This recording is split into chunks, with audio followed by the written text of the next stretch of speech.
Welcome to Universal God Message of Peace, and this is our weekly Abrahamic dialogue. And I'm Lee Weissman, and I'm with Dr. Khalid Zaheer. And our subject has been, what do we have to give up to give God his due? Now, I got to speak last week, and so today we're going to give the floor over to Dr. Zaheer. Thank you very much. I Welcome. begin in the name of the God, whose mercy is profound, whose kindness is forever. You wanted to say something. Nope, just listening. Okay. So, what do we have to give up to give God his due? I think that there are two things which, if put together, will enable us humans to come anywhere close to giving God his due, although obviously we can never do it completely. What our Creator has done to us can never be paid back, but in our own very humble, ordinary capacity, uh, what we can do is uh, putting together two elements. One is understanding His plan and then doing what we can do to participate in implementing that plan. And in the process, we do make sacrifice, which is very important. However, I feel that both elements are important to be simultaneously pursued. Uh, because, while sacrifice gives um, spiritual contentment, um, intellectual appreciation of why it is being made, the sacrifice is being made, uh, gives us mental peace and clarity. And the two together, the way we have been designed, gives us a feeling that we are coming close to our Creator, and hopefully He's pleased with us. Even more significant, I think, is the fact that it can sometimes be really dangerous to give sacrifice a high status without intellectual scrutiny. Many religious fanatics are full of passion for sacrifice, but their enthusiasm has made this world a much worse place than it would have been without them. So there's no dearth of sacrifice, but in the process, what they're doing is that they're causing a lot of harm, not just to the peace of the world, but to the good name of God's message. So while it's important and it's absolutely undeniable that sacrifice is extremely significant, it has to be done in the light of the understanding that we have of our Creator's plan, His grand scheme.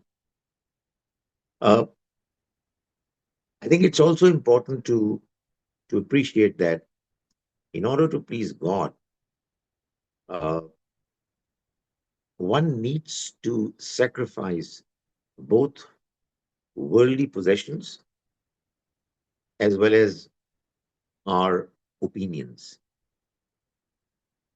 It's a demand, I believe, on both one's intellectual inclinations as well as emotional attachments. So we our personality has both sides, both aspects with us. And when we are trying to please our creator, we are doing it, we are making attempts to pursue the goal uh, from both fronts. And the two are interrelated. Um, if you can't if you can't sacrifice your worldly possessions for the sake of the Almighty, you won't be able to you won't be able to uh, give up your views for His sake. And if you can't give up your mistaken, false views, uh, you can't sacrifice them, then your material sacrifice is going to be worthless, won't mean anything. So quite often it so happens that uh, we are attached to a certain understanding, a certain narrative, but it may not be correct, it may not be completely right. However, one has consumed so much of time and effort for that understanding that one is so strongly attached to it that one doesn't want to part with it. So, like, I mean, like our associations, attachments with our worldly possessions, and obviously the many of them we are attached emotionally to them. There are attachments to one's views as well. In in many aspects, many ways, it's true for all humans. Probably there's hardly any exception. We all have views, uh, many views, and all of them are all of them are impossible to be correct. But that's the pattern of life that has been given us to pursue, to follow. So during the course of our lives, we come across new, better views which make more sense. But many humans are not prepared to make sacrifice, sacrifice of their attachment to their views. And as a consequence, we we continue to stick to our guns. The fact of the matter is that all truth is from God, and it demands sacrifice of earlier attachments that we have uh, to be embraced by the Almighty's mercy, His kindness. Now, the most significant example is the example of the poverty that we see all around us. Helping the poor uh, has obviously one dimension wherein we make sacrifice of our own wealth, but it has an intellectual aspect as well, and that too is important. The intellectual, or call it religious aspect, understanding is that this life is a test. Our Creator, He arranged for some people to have more than others who have less. Most people make their efforts to earn. Some get more, others get less. Now, if one were to appreciate the design of life of the design that the Almighty has made, he just wants to see if people who have been left behind in the economic race are those who have been given more, not necessarily entirely because of their own efforts, but because God enabled them to have better opportunities. He gave them the kind of talent, abilities that were suited for the kind of efforts that would bear more fruits. So, this realization would make the individual uh, participate in the Almighty's project of enabling the poor, the less privileged, to be provided with the important provisions of life that would make them continue living decently. So, uh, understanding God's overall scheme helps in making sacrifice, and the sacrifice becomes meaningful, and it enables the one doing it, uh,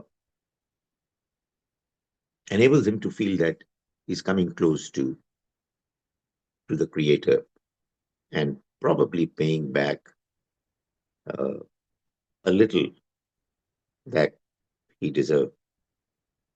Uh, the mention of Abraham's sacrifice is always going to be mentioned whenever uh, we talk about making sacrifice for the Almighty. Uh, as Rabbi Weizmann rightly pointed out, the important thing is that there was such a big, huge uh, sacrifice made, which to us ordinary mortals is unimaginable, uh, which brought Abraham so very close to the Almighty.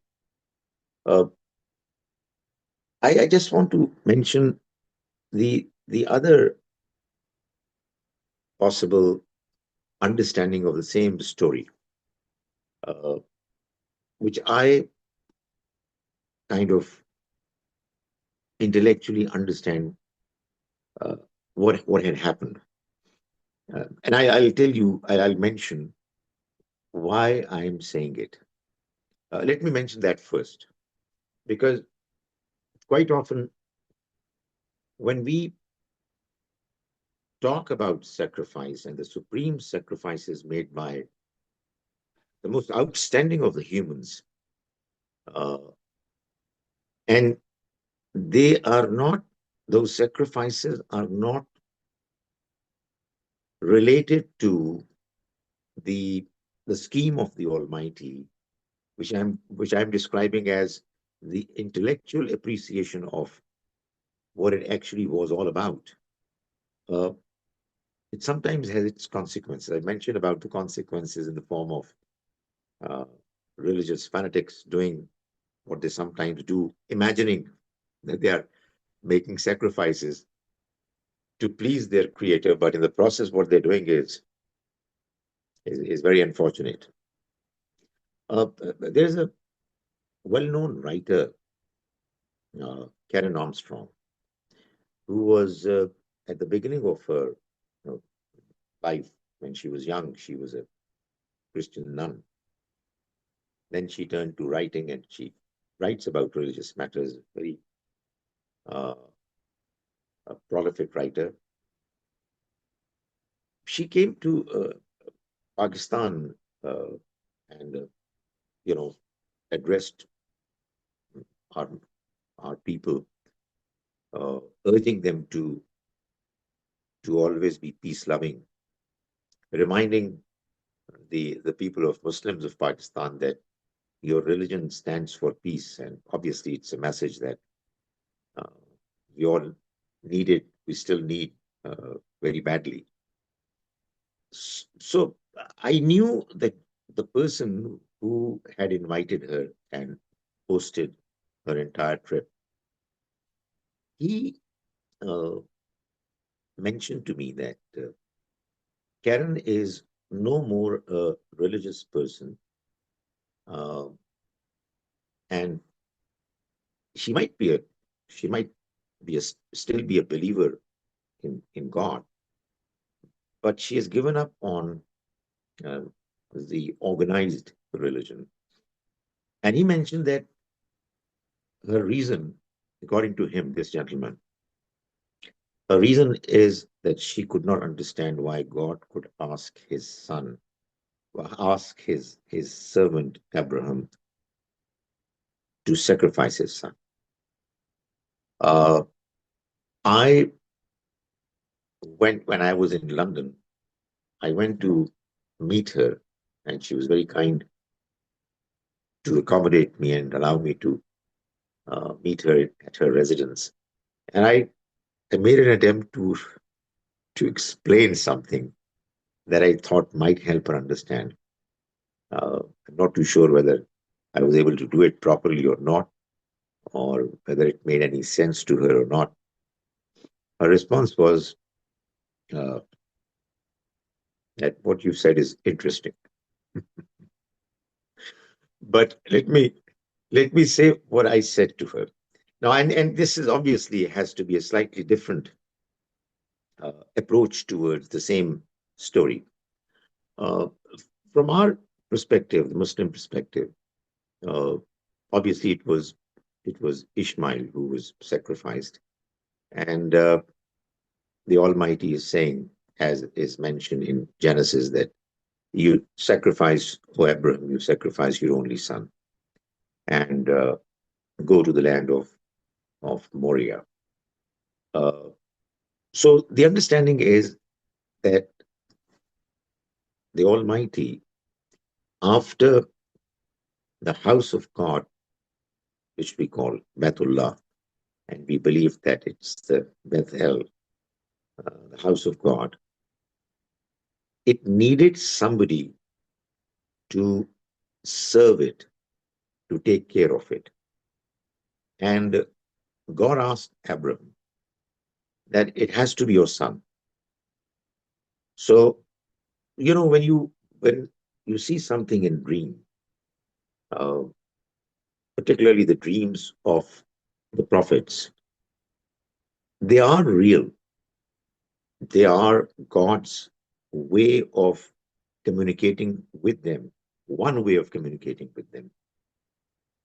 So the message to him was that you sacrifice your son, which really means that uh, you will give up all your ambitions, plans about him.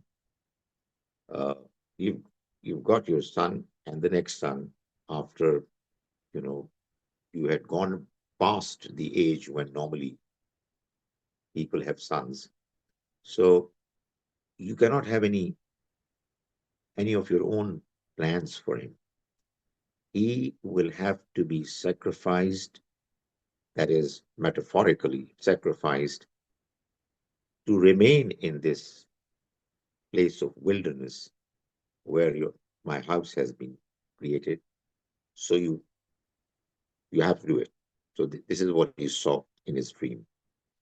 And both the father and the son, they agreed that this sacrifice is going to be made, and they agreed upon the literal understanding of what was seen in the dream.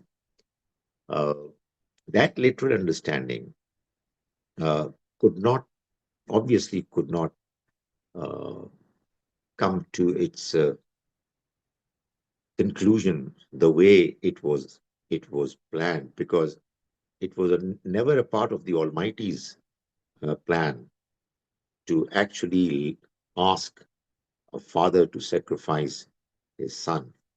It was a symbolic message given to him to make him serve his house exclusively and not get involved in anything else.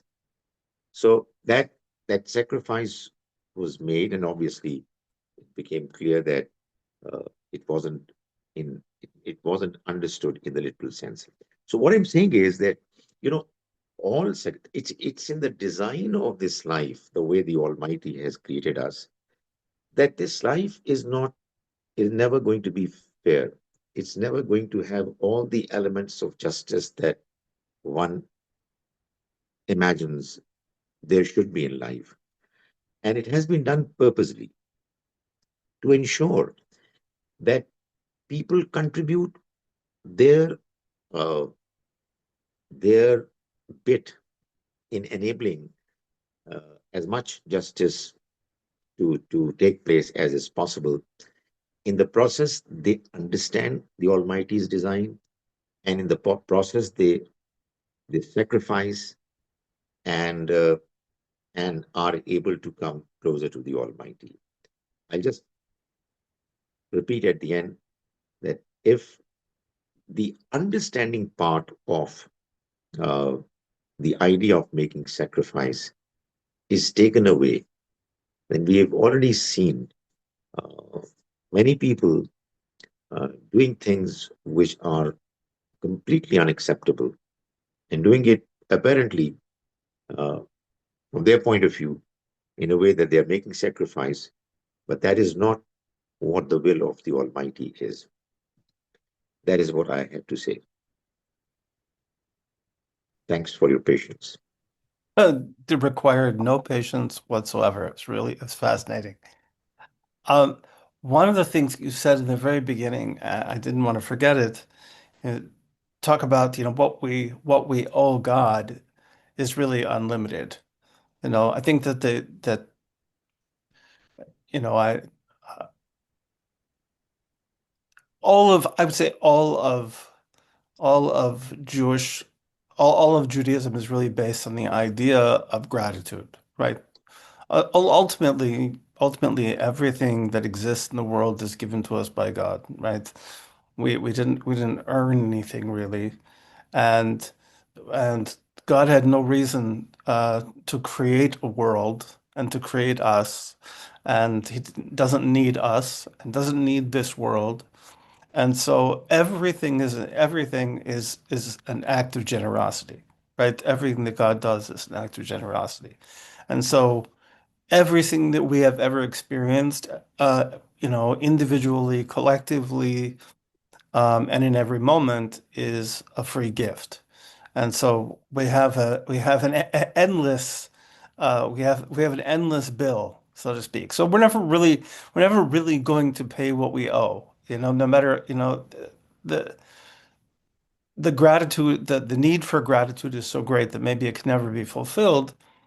Um, but you're right, we have the opportunity to fulfill with our material things, but more importantly, and I think you're really right about this, is with our ideas. I forget who said it to me. Some I was once I was once very attached to an idea. Okay? I was very attached to an idea. And I kept kind of going over it again and again and again. And the person turned to me and said, "Just for once, could you not believe everything you think?" Just- and it was like because I had taken this thing that I think and I had made it into this unmovable thing. And the truth is it was wrong. And very often the things that stand between us and God are things that we just, refuse. Um, the things that we refuse to move. Um, I, I was thinking about the Karen Armstrong thing. First of all, I'm very surprised. I guess I'm not. I am surprised. Okay, first, I'm surprised I didn't know that she had been a nun. Second, that which is interesting. Second, I I guess I never. I was in kind of the academic religion business. That's where I did my graduate work. And in general, it was true that people who studied religion academically tended not to be conventionally religious, right? They tended not to sort of think of themselves as being this or that, and that was generally true. I had a feeling that would not be true about her, uh, judging from her writing, but okay, I kind of get it. what I like about your solution, and I don't know if this is what she found interesting, but it's what I find interesting, is that the ultimate message, and I think it's, and I, now that I think about it, it's the ultimate message of the Jewish version too, is that you shouldn't make the mistake that dying for God is more important than living for God. It's because the logic is, right, is that he thinks, okay, I'm gonna sacrifice my son. That is that to give up life, that's really what God wants ultimately. And what the message is in the end is no, I don't want you to give up life. Okay? I want you to use life as part of my plan. I want you to use what you have, to use your life as part of what I'm trying to do in this world. That's a very powerful message, and I think really an important these days. We can we can look if we look at the history of the Abrahamic religions, right, this idea of self-sacrifice has come up again and again and again, and in some of the most perverse ways, honestly, in some really perverse ways. And and I think that we have to remember that we're really called to live for God, right? It's not to give up our lives for God. And that's much harder because honestly, to give up your life for God takes about 2 seconds. It doesn't really take a long time. Okay? If you want to sacrifice yourself, okay, you can sacrifice yourself in a few seconds. But to live for God, that takes a lot more and involves a lot more sacrifice. The person that, the person, the people who think that they've, sacrificed something because they sacrificed their lives, okay. But try doing that for 20 years, 30 years, 40 years. Okay, it's much more difficult. I think that I think that's a really important message. I mean, ultimately, I think everything, everything we do is a giving up of something, even if it's our own breath, right? Even if it's our breath, it's our energy, it's our money, it's whatever it is, of course, whatever it is that we give to God, something that God already gave to us. We have nothing to give him but what he's already given us. So thank you so much. And I'm sorry Dr. Lale is not here. Yeah. Hopefully she'll be back and she'll be with us again next week. And and closing thoughts. Well, let me say this, and I hope that what's there in my mind and what you very rightly and kindly endorsed is what's going to guide us to the next sessions as well. And that's for the whole purpose of us talking to each other is that I have a feeling that I can't say most, but many devout religious people have this limitation of not being able to talk quite as openly as one would like people who are ready to sacrifice for their creator should. Mhm. So, this discussion of realities, God's plan from different perspectives is an important project.